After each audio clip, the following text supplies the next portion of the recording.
एक इंट्रोडक्शन होने जा रही है नीट 2026 यानी जो 3 मई को हुआ और एनटीए ने आज डिक्लेयर कर दिया कि ये पेपर जो है रद्द कर दिया गया है। इस चीज को लेते हुए एल्केमी एडुकेयर आज कुछ इसी मुद्दे पे हम एक चर्चा करना चाह रहे हैं और मेरे साथ में है फिजिक्स के expert with 30 years of experience mister Sanjay Kumar sir, और मेरे साथ में मतलब कहते हैं ना कि बायो सब्जेक्ट के एक्सपर्ट जो एल्केमी एडुकेयर में अपना बेस्ट से बेस्ट दे रहे हैं मिस्टर विनय कुमार सर। तो हम चाहेंगे कि जो 2026 का पहला पेपर आया उसका कैसा था और 2026 का जो रीड नीट होने जा रहा है तो उस पर आपका क्या विचार है। जहां तक मैं अपने सब्जेक्ट की बात करूं केमिस्ट्री से, तो केमिस्ट्री का पेपर जो था दैट वाज वेरी मॉडरेट, बिल्कुल आसान पेपर था, मतलब एनसीईआरटी बेस्ड था, ऐसा कोई ट्विस्टेड पेपर नहीं था। लेकिन जहां तक मैं उम्मीद कर रहा हूं कि जो रीनीट होगा उसमें एनालिटिकल पार्ट ज्यादा रहे, यानी अप्रोच बेस्ड क्वेश्चन ज्यादा रहे।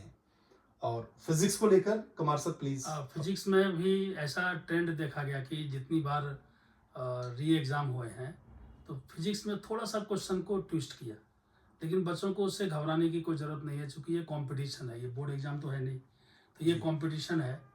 तो जी उनको बाकी सब्जेक्ट पे भी उतना इक्वली ही इम्पोर्टेंस देना है। ऐसा नहीं कि री एग्ज़ाम हो रहा है तो फिजिक्स पे ज़्यादा टाइम देना है। जी जैसा आप कर रहे हैं बिल्कुल उसी पैटर्न पे आप उसको फॉलो कीजिए, और मेरे तरफ से बिल्कुल बेस्ट ऑफ लक रहेगा। ठीक है, thank you sir. Yes Vinay sir please आप।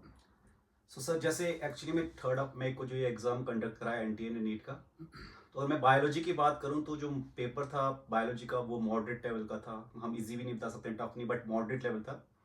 और अब मैं बच्चों को यही सजेस्ट करूंगा कि जो रीनीट होने जा रहा है with in few month, I think 1 month के अंदर इसकी जो है डेट आ जाएगी। तो मैं बच्चों को यही सजेस्ट करूंगा कि जैसे आपको पता है कि एनसीईआरटी जो है इसको हम बाइबल, गीता या कुरान की बेसिस पे मानते हैं, तो हम चाहेंगे कि जो आपने एनसीईआरटी को प्रॉपर तरीके से रीड किया है, उसकी एग्जाम्पल्स, उसकी डायग्राम्स, उसके जो स्टेटमेंट टाइप्स जो क्वेश्चंस आते हैं, मोस्टली हर एक स्टेटमेंट को अपने अच्छे से रीड करना है और ज़्यादा से ज़्यादा फोकस करें एनसीईआरटी, क्योंकि हो सके इस समय जो नीट का बायोलॉजी का जो टेस्ट आने वाला है, पेपर आएगा, वो एनालिटिकली टाइप रहेगा।